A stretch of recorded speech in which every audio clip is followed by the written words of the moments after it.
এই সুন্দরী মোড়া আফা দেখো কি কয়, জিমে ভর্তি হইছে, জিমে ভর্তি হইয়া তার বডির ব্যাপারে কি কয় তুমি হুনো। জিমে ভর্তি হইয়া চর্বি কমাইতাছে। এখন হুনো কথাটা, হুনো আগে, আগে হুনো পরে আমি কইতাছি। আপনারা অনেকে বলেন জাপু আপনার এই মাঠটা হচ্ছে না, আপনার ওই মাঠটা হচ্ছে না। আরে ভাই আমি মোটা, আমি এখন যেটাই ধরবো, যে ওয়েট জায়গা ওইতেই আমার চর্বি কাটবে।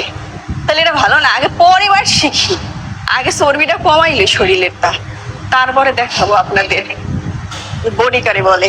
আগে চর্বি।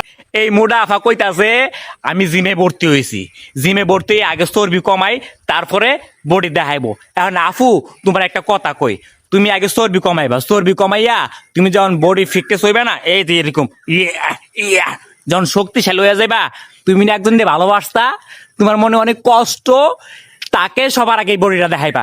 দেখ আমি বডি ফিল্ডার হইয়া গেছি, তোর কাছ থেকে আওয়ার পরে আমি বডি ফিল্ডার হইয়া গেছি, দেখছস আমার বডিটা দেখ, আমার চর্বি মর্বি যা আছে সব কমায় লাইছি।